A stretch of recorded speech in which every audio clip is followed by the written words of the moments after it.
Audio Jungle.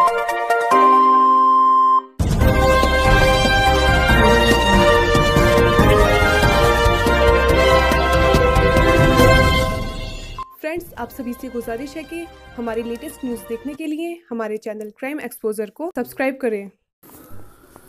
लोकतंत्र का सबसे बड़ा पर्व, 5 वर्ष बाद आने वाला चुनाव लोकतंत्र का सबसे बड़ा पर्व होता है। सभी अपने मत का प्रयोग करें और इस पर्व को मनाएं। रामपुर के डीएम ने प्रेस कॉन्फ्रेंस में ये बातें मीडिया को बताईं।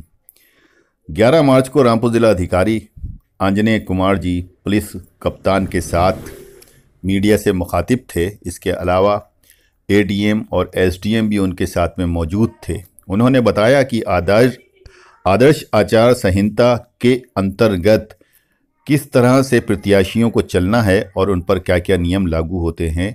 उन्होंने ये भी कहा कि निष्पक्ष और निर्भय चुनाव कराने के लिए हम कटिबद्ध हैं और बिल्कुल हम इस तरह से चुनाव कराएंगे कि लोगों को किसी प्रकार का कोई डर भय खौफ ना हो, ना ही किसी का लालच में, ना ही किसी के डर में आकर वो किसी को ज़बरदस्ती वो वोटिंग करें।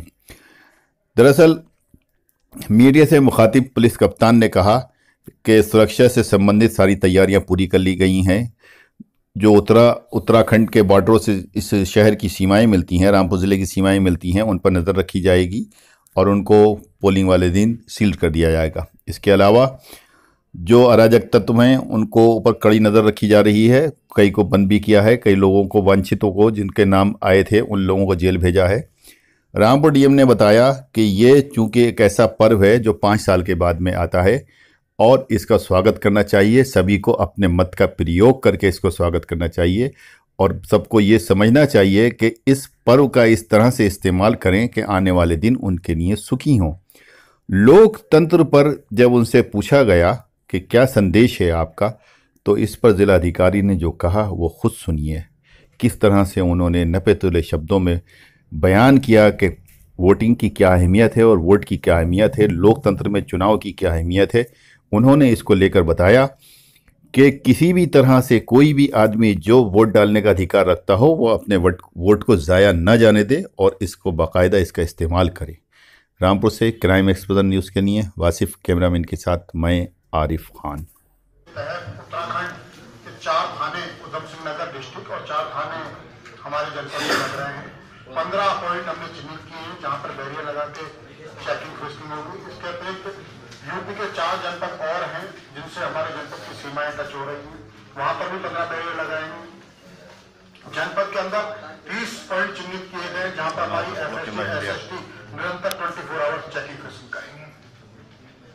साथ ही साथ उत्तराखंड के अधिकारियों के साथ और अन्य जनपद के अधिकारियों के साथ मीटिंग हो चुकी है। हमारे आईजी रेंज महोदय के नेतृत्व में उत्तराखंड के आईजी साहब आए थे, उनके कप्तान साहबान आए थे। जो अपराधी हैं उनका एक्सचेंज हो गया है कि किन किन के खिलाफ क्या क्या एक्शन हमें लेने हैं। तो पूरी तरीके से फ्री एंड फेयर इलेक्शन करवाने के लिए रामपुर प्रशासन और पुलिस कटिबद्ध है। लोकतंत्र के सबसे बड़े पर्व पर जनता के लिए खास मैसेज आपकी तरफ से? सब यही मैं कहूँगा कि ये मतदान का मतलब लोकतंत्र का सबसे बड़ा पर्व है, महान पर्व है और हम सबकी जिम्मेदारी बनती है। हम देश के लिए एक नई सरकार चुनने जा रहे हैं। मैं सारे वोटर्स से अपील करूंगा, एक तो ये कि सारे लोग इस पर्व पे भागीदारी जरूर करें, क्योंकि आपको एक अधिकार मिला है जो 5 साल बाद आप देश के लिए और फिर 5 साल बाद आप प्रदेश के लिए आपको मौका मिलता है। और एक बार आपने ये अधिकार अपने हाथ से निकाल दिया तो दोबारा रिव्यू का आपको अभी राइट नहीं है। मतदान सोच समझ कर करें और सबसे बड़ी बात है कि मतदान करें अवश्य। उन सारे लोगों से भी मेरा रिक्वेस्ट है जो मतदाता नहीं है कि आगे बढ़ें।